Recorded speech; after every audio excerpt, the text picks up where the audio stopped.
This week, we welcome Tim Woods, Vice President of Technology Alliances at Fireman, to discuss how to navigate the complexities of policy and compliance in hybrid clouds. In the Leadership and Communications section, 10 signs of a good security leader, toxic leadership, the 4 horsemen of the apocalypse, know them, 3 ways to take control of your cybersecurity career in 2022, and more. Business Security Weekly starts now. This is Security Weekly, for security professionals, by security professionals. Broadcasting live from G-Unit Studios in Rhode Island, it's the show where we explore the business of security to improve the security of business. Your trusted source for actionable insights on leadership, communication, and innovation. Get ready for Business Security Weekly. How have business drivers impacted your organizational risk? Simulate Extended Security Posture Management enables CISOs to know what parts of your cybersecurity portfolio to keep, what to get rid of, and what to buy. Know that your cybersecurity investments are optimized and can reduce cybersecurity risk. With Simulate, you don't assume you are secure, you know.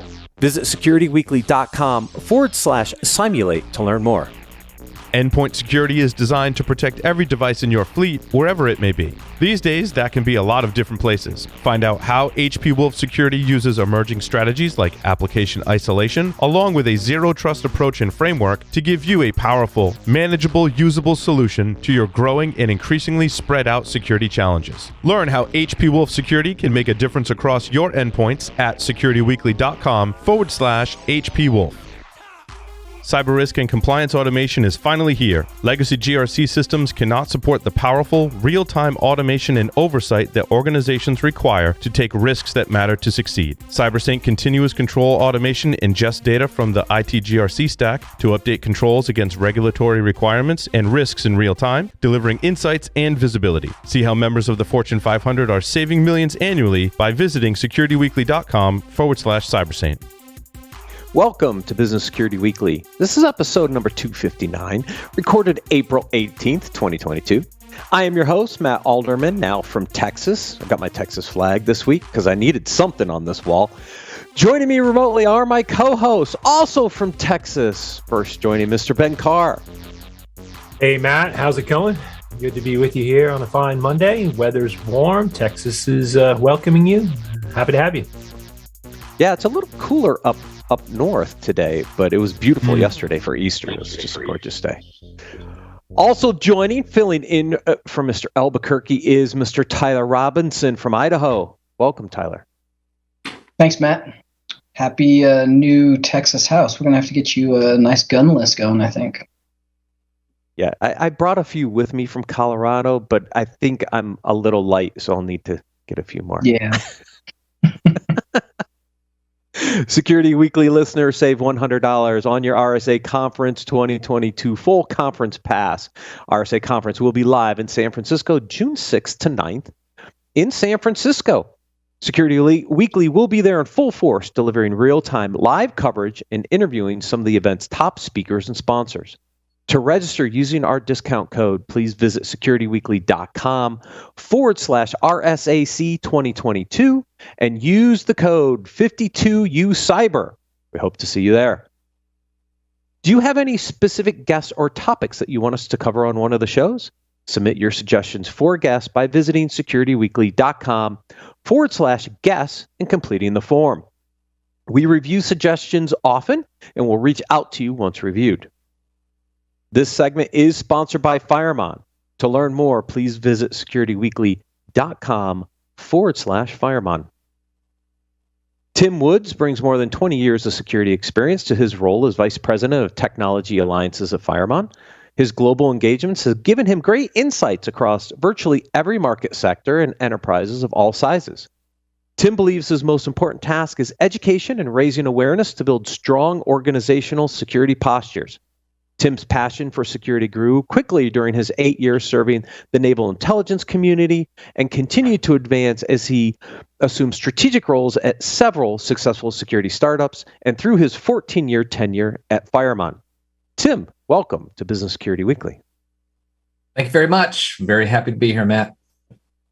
Now, we're going to talk about some of the complexities and challenges of what I call policy and compliance. During our prep call, we were talking a little bit about vulnerabilities and misconfigurations and compliance. A lot of people on this show know I'm a huge proponent around configuration management and how misconfigurations lead to a lot of attacks that don't necessarily get the same press coverage as vulnerabilities and other types of attacks. And what we're going to do now is kind of apply this into a hybrid cloud context. I think you talk about ground to cloud, but before we go ground to cloud, let's just talk about some of the challenges around just like this expanding perimeter of cloud environments and hybrid cloud environments. Yeah, I mean the visibility is key, right? Today, probably more than ever, as this hybrid landscape continues to expand. The perimeter is definitely blurred. If it wasn't already blurred enough, it's blurred even more now. And of course, along with that is an enlarged threat landscape. And so you couple that with just the sheer amount of heterogeneity, from on-prem, in the data center, at the remote offices. And now you get into SD-WAN, you get into SASE, and then all the way up into your cloud provisioning. And all along that way, there's all these policies that can help you, secure your environment. But you got to get your arms around them too. If you're going to manage them appropriately and maintain the hygiene in those policies, then you have to have the visibility necessary to do that. You have to understand policy behavior. You have to apply some analytics and some analysis to those policies to ensure that they're doing what you want them to do. And then that, in turn, of course, gets applied to both your business posture, your security posture, your compliance posture. All of that just works hand in hand. But definitely a bigger map that we're looking at today.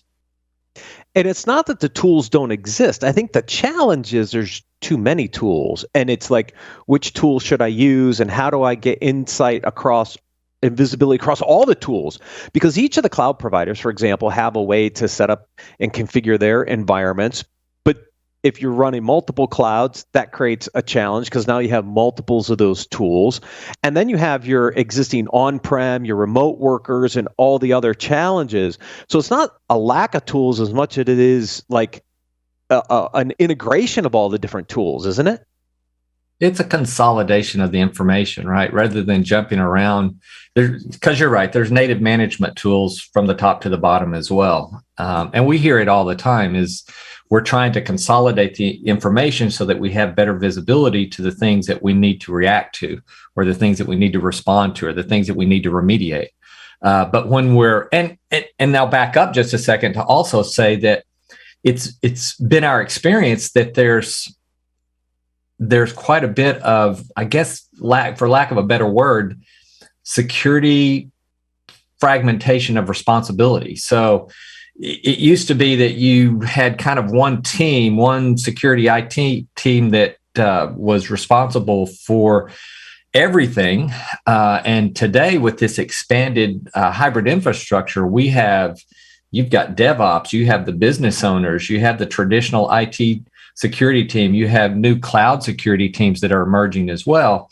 And so there needs to be a little more coordination, and it doesn't seem like that we're singing from the same hymnal. We're not, and so trying to coordinate all that as well and bring all of that into a common lens so that you can properly analyze what's going on, again, from a perspective of looking at your security posture and your compliance posture, becomes quite a bit more of a challenge. So definitely, again, as that hybrid landscape continues to expand, getting your arms around the security of that is important. We like to say it's really hard to secure what you can't see, and it's hard to manage what you can't secure, obviously.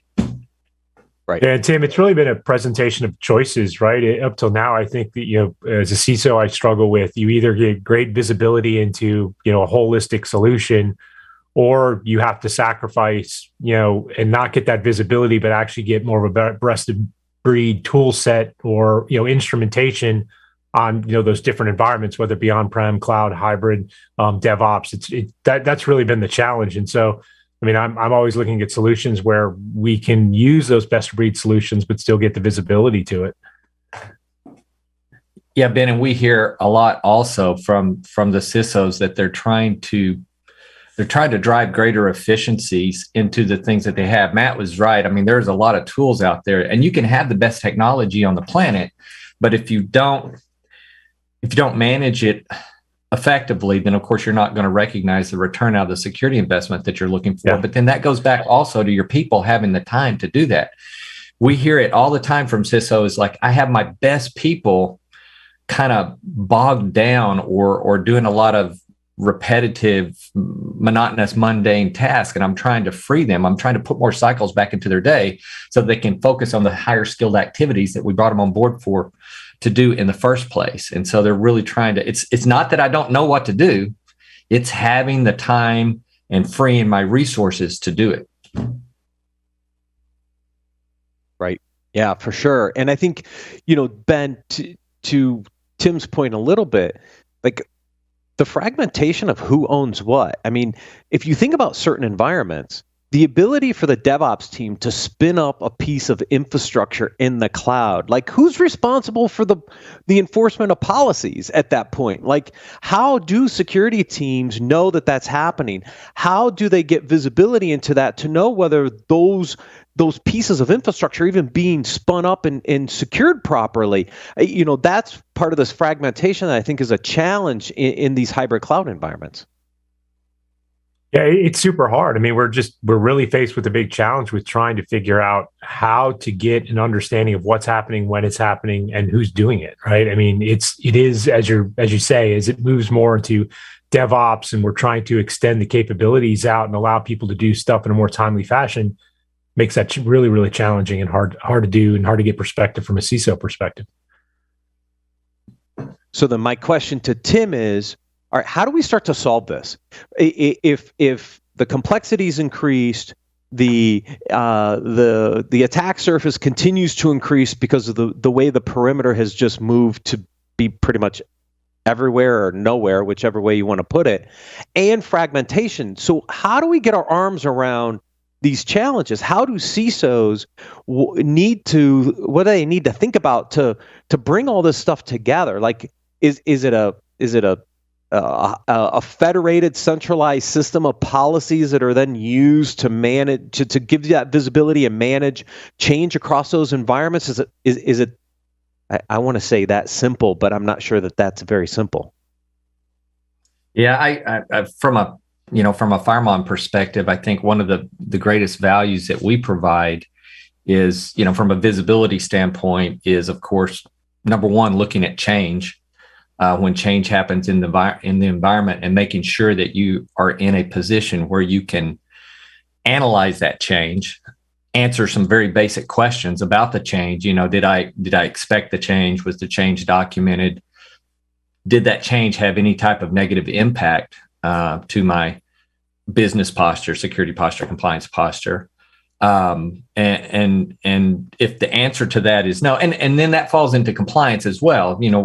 Almost every regulatory compliance initiative that you look at, I mean, one of the first things they ask is, are you monitoring for change? And if not, do not pass go. Do not collect your $200. But real change analysis, I think, is really important, and that gets right back into visibility, and it gets back into compliance. But it also gets into risk awareness, and understanding that your policies are not doing things that are risky. But if I stepped back for a second and kind of painted a bigger picture, it would be one of just looking at the complexity. So we talk about that expanding, that expanse, that hybrid expanse, and what we're really talking about there is this growth in complexity. Kind of has been pointed to. You have a lot of things, a lot of people doing a lot of things, and things are getting a lot more complex. And so if we're not challenging that complexity, that growth in complexity. And and complexity comes in many forms. From a policy management perspective, just the sheer number of rules that we're required to manage across that environment is growing. The applications and the resources and the assets that are getting deployed and making sure that the proper security controls are attached to those things, that's a form of complexity. But what we know beyond a shadow of a doubt is if we don't challenge complexity in our environment, then a couple of things are going to happen. The probability of human error, the probability of risk, the probability of misconfiguration is going to take place. And so we need visibility. We have to be checking for change. We have to be actively real time looking at change that's taking place within our environments. But we also have to challenge complexity within these growing environments in order to maintain that complexity gap. And if not, the security debt just kind of builds up. How do we challenge that complexity?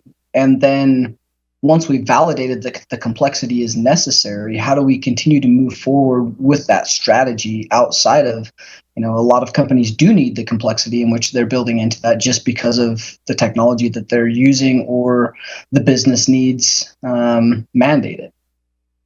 Yeah, and Tyler, that's a great point. And so when I talk about complexity, I'm really talking about the unnecessary complexity that creeps into the environment over time. You are absolutely 110% right. There's an inherent amount of good complexity that goes into any good security implementation.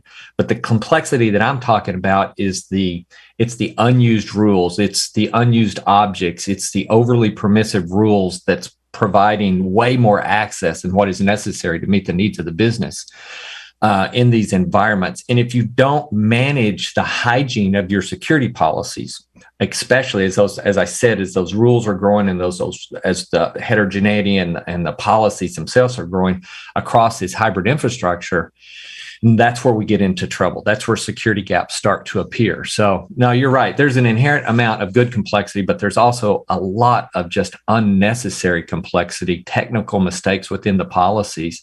It's not uncommon, just to put things in perspective or to give you an example. When we engage with a new client, it's not uncommon, and we start to look at, let's say, one of their particular enforcement points, maybe one that's 3 or 4 years old, which would be considered legacy. And so anytime I say legacy, I use the term very loosely because a lot of these policies, a lot of these rules that even come into the newer enforcement point deployments, the rules have been there for a couple of decades. It's interesting, but it's not uncommon for us to engage with a new client and find anywhere between 40 to 50% of their rule base unused, whether those rules have just become dormant or stagnant, or they're technical mistakes, or they're redundant, shadowed, duplicate, whatever. There's just a lot of unnecessary bloat that has happened in these policies over time. And that can represent inadvertent access. It can represent unnecessary risk, especially when you get into the overly permissive rules that exist within the enforcement point technologies. So do you think that there is a way for us to actually successfully deploy and achieve a zero trust model? Or is this why, your guys' software is so successful, because we have that ongoing hygiene that is always going to include legacy and continual business adaptations that may introduce change and always are going to introduce change, and thus that zero trust is almost a pie in the sky idea from what I've seen. I'm curious what your thoughts are around some of that. Zero. Well, number one, I'm a proponent of zero trust. I think there's a lot of different technologies that you can bring to bear on a zero trust implementation. Obviously, it's a guideline. There's no standards driving zero trust today, but having good policy hygiene, especially whenever we talk about the hybrid landscape and all the policies that you can bring to bear on creating what I call zones of control or segmentation, and whether that's macro or micro segmentation, at least I want to be able to I want to understand where those security, almost everything has a security policy today. When I look at the SD-WANs, the switches and the routers and the load balancers, not just the firewalls, there's so many things that we can use from a security enforcement point perspective to build good, solid policies to enforce our smaller zones of control or more defined zones of control that can come into play for zero trust. And then you combine that, of course, with identity access management and some of the other things that you use that are very important to building out a zero trust infrastructure, and making sure that you can share and exchange. And then we get into a discussion around APIs. For the platforms that I'm using, how open are the APIs? What's the commitment of the vendor to having a very robust set of APIs that's going to allow me to share, enhance, enrich, and exchange information with the other security solutions that I have, so that I can raise the total value of my combined security solutions, especially in a zero trust environment. So if you're trying to boil the ocean with zero trust, you're going to fight an uphill battle before you start. So I think you got to find where you can define those pockets of success and go from there and build it out slowly. And of course, set your goals, set your higher goals of aspirations for a larger zero trust implementation. But you can't start out trying to boil the ocean with zero trust. That's for sure. Yeah, when I think about the core domains of zero trust network being a core component, that is one place to start. But you mentioned identity, you've got device, you've got the application cloud side, and ultimately at the data layer, right? So you're right. When you bring all 5 of those domains together, it also adds a lot of complexity on top of any one of those. And we're talking on the network side. Yeah. Now, when you think about the data, where the data is stored, data at rest, data at motion, endpoint as well, all of those domains in their own respect can contribute to a solid zero trust implementation. But you just got to take one of them at a time. And I think everyone has to be in sync about what they're trying to achieve. Also, if you don't define your goals and what it is that you're trying to achieve up front, everybody's trying to roll their own, then that's going to be a problem also. Right. True. So you talked a little bit about monitor for change, talked a little about APIs and integration. Is there an order? Like, where do you start? Is it as simple as just doing basic monitor change? How much do you have to have integrated? There's a lot of talk about right-sizing investments, consolidating your vendor stack, building out these more holistic integrated ecosystems. How much of that ecosystem do you have to have in place before you can do some of the basic monitor for change in this environment? Like, where is that balance and what's the order? Well, you have to have a solution that scales to the size of the environment also, right? That's when I talk about having the best technology on the planet, that's one thing.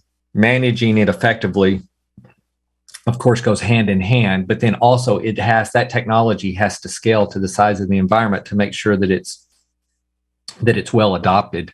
And again, that you recognize a return on that investment that the company is making. I'm sure Ben can relate to that. The last thing Ben wants to hear is shelfware for any of the solutions that they acquire or deploy. But I think again, it starts with, for us, we want to monitor as many of the security devices as possible and bring those security policies into a common rule repository, so that once we get all of the rules, so what we do is we bring all the rules in and we normalize those rules in this normalized rule repository. And once we have everything in this repository, then there's all kinds of things we can it drives our rule searches, it drives our rule and behavior analysis, it drives understanding, being able to overlay vulnerability scan data on top of the rule base so that we can understand if we have risky rules or if there's a particular event going on in the environment. I'm not running all over my environment from platform to platform to platform to try to analyze what my liability is. I can go to one centralized rule repository to do my searches. Let's say a new cert comes out that has some new nasty APT or some polymorphin virus, and it's attacking a particular high port. I can go to that rule base, I can go to that rule repository, run a very quick search, and in under 5 seconds across my entire infrastructure, I can come back and see if I have any rules on any of the devices that are providing the enforcement, are any of those open to this particular, high port or processing, either in or out. So things like that. But for us, once I get the policies, once I bring one of those security enforcement technologies under the umbrella into my common lens, then I can start monitoring for change. So that just kind of happens automatically and naturally. But the next thing is to get that policy in there so that I can start doing some really, really good things as it relates to rule evaluation and policy evaluation with the various policies. And the more policies we get in there, the more policies we have to visualize, the better. But I think it starts with change, that's going to give you the visibility, and then you're going to be able to focus on the hygiene of the policies that you have, which, i.e., I'm talking about cleanup. Right. Yeah. So I want to go to cleanup next, because the big terminology here is SOAR or automation. Like, what's the next evolution? If I've got the information, I find an issue that needs to be remediated, where are we from an automation and launching playbooks and kind of allowing systems to take that next action? Are you seeing much movement there, or are we still pretty early in the automation side?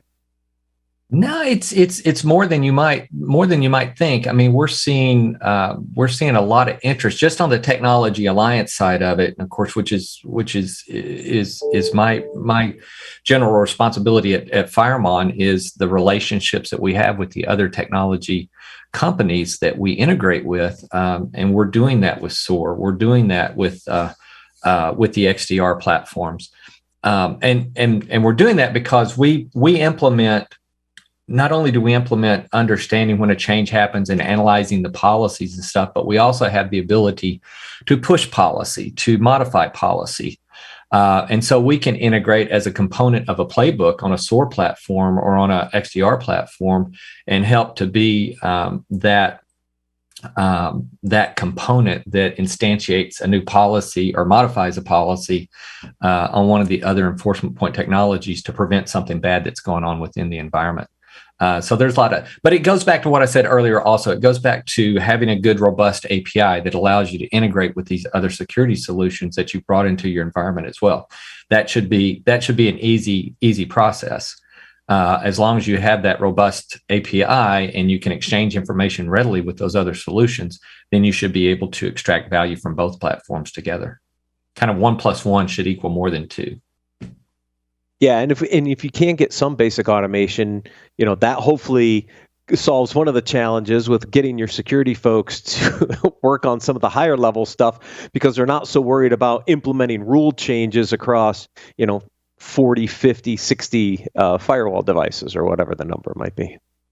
That's right. And having good hygiene also, if you're migrating from one platform to another, you're trying to migrate even from within. Today, we support about 80 different technology vendor relationships and permutations of different vendor products within our ecosystem, alliance ecosystem. But even, going back to having a good, clean rule repository or having a good, clean rule base, if you ever try to migrate that to something, you're carrying it from legacy into the cloud, or you want to make sure that when I talk about that bloat, or I talk about that unnecessary complexity that creeps into the policies over time, you just don't want that. You don't want to have.